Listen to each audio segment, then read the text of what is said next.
Assalamualaikum anak-anak bapak semua.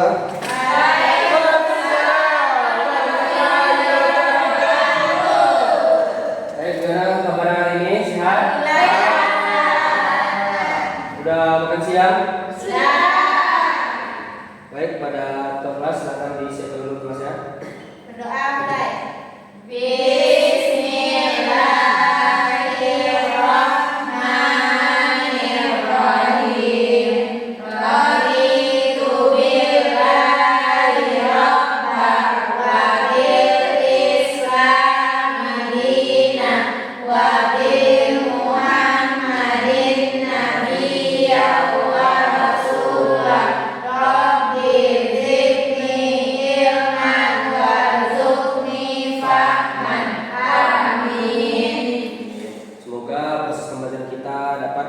Berjalan secara lancar sampai akhir nantinya. Amin.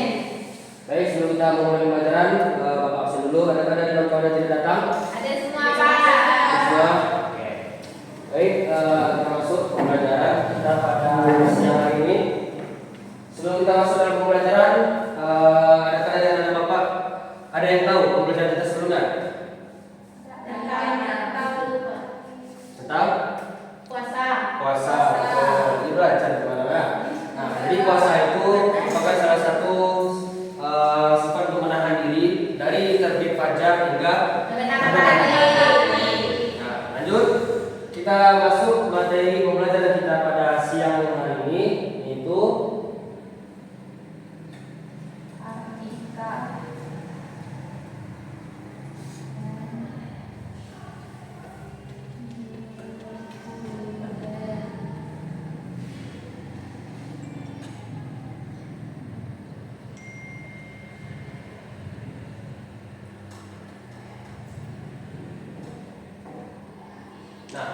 baik, pembelajaran kita yaitu tentang akikah dan berkurban dalam kepedulian umat. Sebelum kita masuk dalam materi pembelajaran, anggapannya Bapak menyampaikan tujuan pembelajaran yang mana nanti anak-anak Bapak semua memahami dan mengetahui apa saja penjelasan dari akikah dan berkurban, yang mana nantinya kita bisa mempraktikkan dan bisa mengamalkan dalam kehidupan sehari-hari. Contohnya pada saat berkurban dalam satu kali setahun. Baik, kita masuk yang pertama, yaitu akikah. Nah, sebelum Bapak mulai, sini Bapak tanya, dari anak Bapak apakah sudah ada yang akikah? Sudah. Ada yang itu pada umur berapa? Udah kecil. Oh, masih kecil ya. Baik, kita bahas ya. 7 hari. Betul.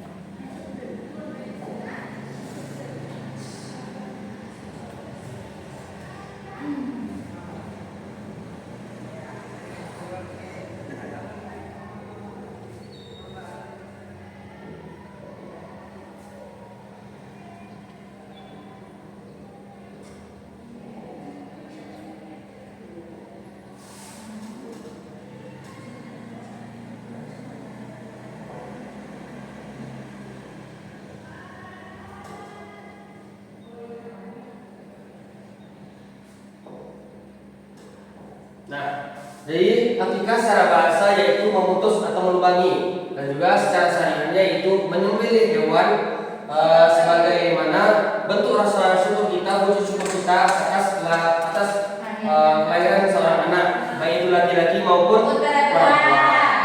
Nah, jadi akikah ini bisa dilakukan pada saat seorang anak itu lahir pada hari ke-7. Yang mana ini apabila seorang ayah belum mampu untuk mengakikahkan seorang anak, bisa dilakukan pada hari ke-7, pada hari 7, 21, dan boleh kapan saja, yang penting mampu. Nah, sampai sini paham? Nah, lanjut kita masuk ke hukumnya.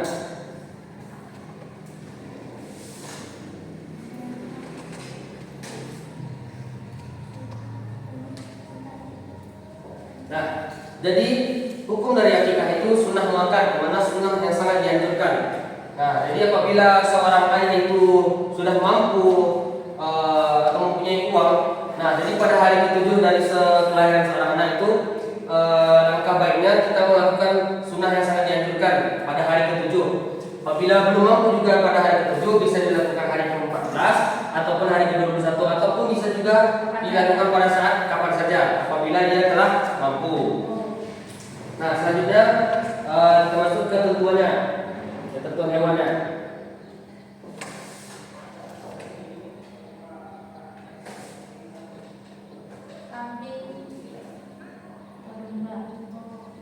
Nah, di sini dalam bab akikah ini ketentuan hewan itu beda dengan kurban, yang mana ketentuan dari akikah itu ialah kambing ataupun domba. Dan juga kita masuk dalam pembagian dagingnya.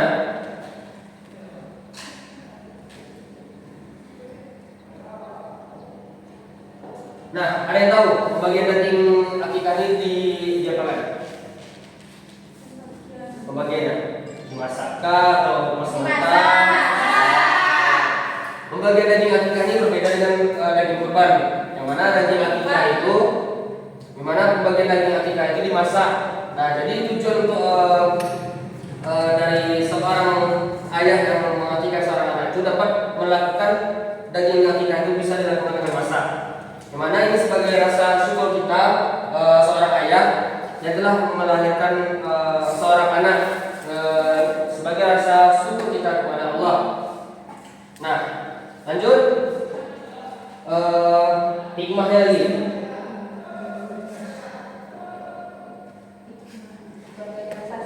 Nah, ada yang tahu hikmah dari akikah ini?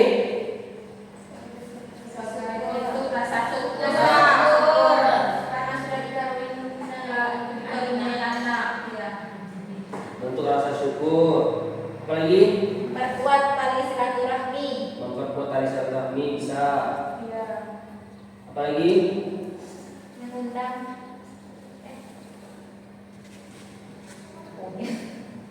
Apalagi? Membentuk rasa syukur, memperkuat tali silaturahmi. Menghindarkan anak dari musibah. Menghindarkan anak dari musibah bisa.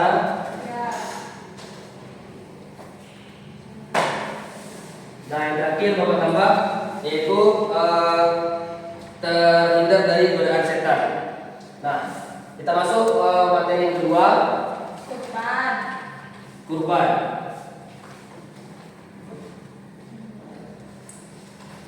Ada yang tahu di sini materi kurban itu apa? Dekat. Itu hikmahnya gitu. Kalau kurban ini Menyembelih. nah, secara bahasa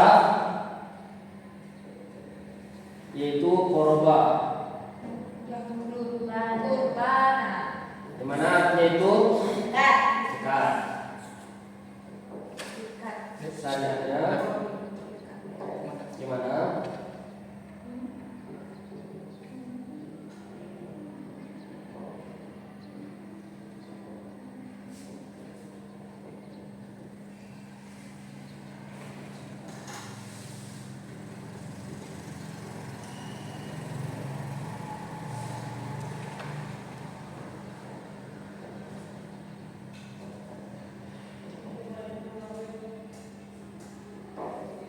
Nah, jadi kurban itu secara bahasa yaitu koroba, yang berarti dekat. Dan juga syariatnya itu secara syariatnya bentuk beribadah dalam melaksanakan menyembelih hewan kurban atas dasar perintah dari Allah Subhanahu wa taala. Lanjut. Dalilnya. Ada yang tahu dalilnya? Nah, coba Magda tolong dibacakan dan artinya. Bismillahirrahmanirrahim. Fasholli lirabbika wanhar. Maka berkurbanlah, maka laksanakanlah sholat karena Tuhanmu dan berkurbanlah. Nah, terima kasih Mbak Magda. Jadi dalam surah Al-Kautsar ayat 2 itu di situ Allah menjelaskan mana kita harus sholat dan berkurbanlah. Jadi berkurban itu apabila seseorang telah mampu untuk berkurban, maka banyak melakukan kurban. Nah, lanjut pada hukumnya. Ada yang tahu hukumnya itu apa? Sama dengan Ya, sama. Hukum itu sama dengan akikah. akikah, di mana sunnah muakkad. Nah, hukumnya itu sunnah muakkad, di mana sunnah yang sangat dianjurkan. Apabila seseorang telah mempunyai harta yang berlebih, alangkah baiknya kita coba untuk berkorban. Yang mana berkorban ini merupakan salah satu bentuk rasa syukur kita kepada Allah dan juga untuk lebih mendekatkan diri lagi kepada Allah Subhanahu wa Ta'ala. Lanjut. Ketentuannya.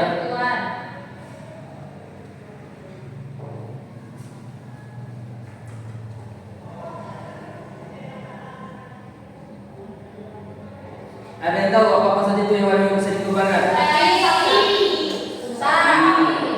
Kambing. Unta. Apalagi? Kerbau boleh enggak? Boleh. Macan. Enggak. Jadi sapi ini boleh dikorbankan, kambing pun juga boleh, unta pun juga boleh, kerbau pun juga boleh. Nah, jadi salah satu ketentuan dan syarat dari hewan kurban itu memiliki, yaitu hewannya harus sehat, tidak cacat, tidak kurus, dan juga berumur. Kalau sapi ini berumur Halal Pak. sapi itu berumur 2 tahun dan kambing itu berumur 2 tahun, unta 5 tahun, betul enggak? 2 tahun. Nah, di sini ada yang tahu nggak hewan kurban itu seseorang itu bisa berkurban berapa orang? 7 orang. Kalau untuk sapi, kerbau 7 sama dengan unta. Nah, kalau kambing ini berapa orang? 1 orang.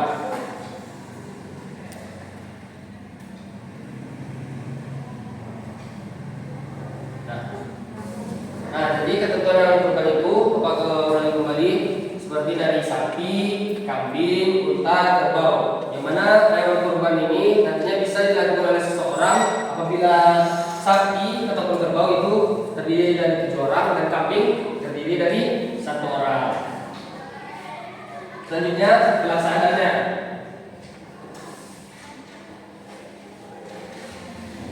Ada tahu pelaksanaan hewan kurban di mana? Setelah sholat Idul Adha. Pelaksanaannya dilakukan di mana? Ada Di lapangan. Lapangan yang terbuka ya. ada doa.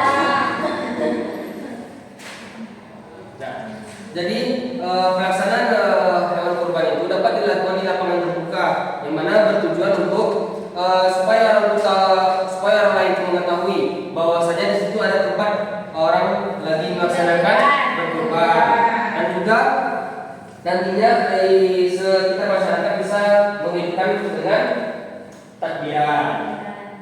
Nah, lanjut.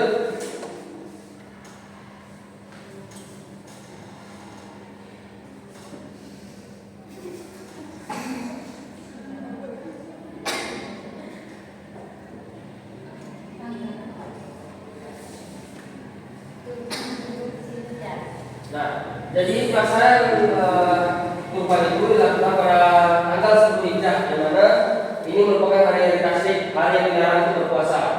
Nah, sekarang Bapak tanya, sebelum tanggal 10 Hijjah itu tanggal 9, yang mana adakah dari anak Bapak yang tahu sebelum berkurban itu puasa apa enggak?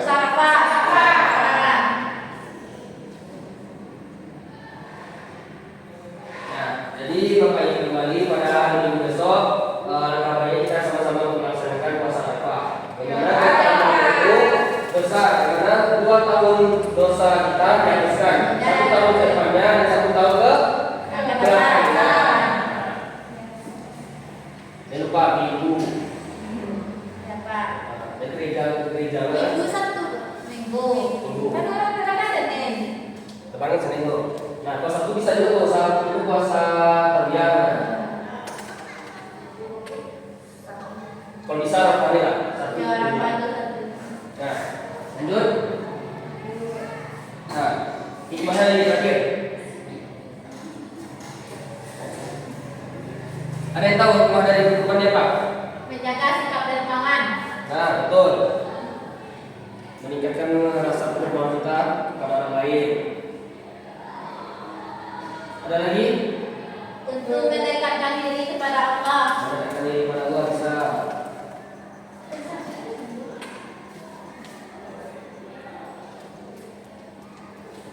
Ada lagi?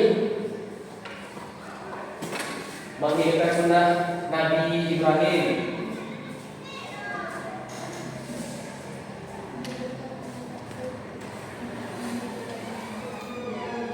Hidupkan makna takbir, Pak. Apa? Hidupkan makna takbir. Menghidupkan takbir. Bisa.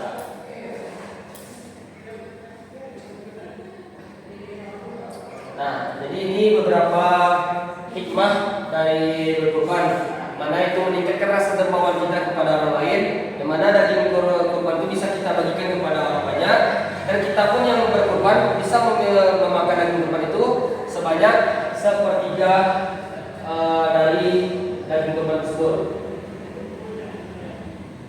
Nah, selanjutnya mengirinkan sunnah dari Nabi Ibrahim dan nama aja.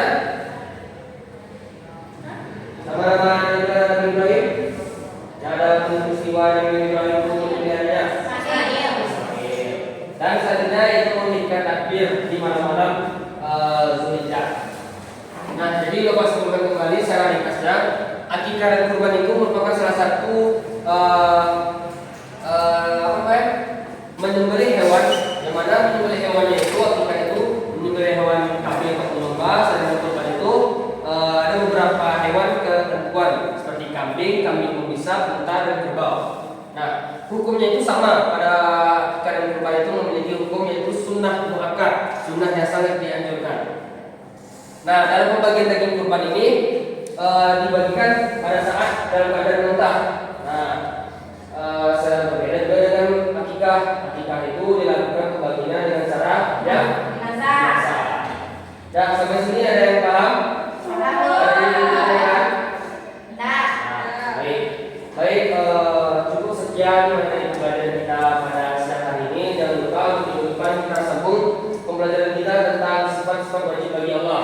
Dan jangan lupa besok pas minggu depan dibaca-baca kembali ke bukunya, diulang-ulang lagi pembelajarannya. Nah, baik, Bapak tutup dengan pembacaan alhamdulillah. Alhamdulillah. Baik, Bapak tutup. Assalamualaikum warahmatullahi wabarakatuh.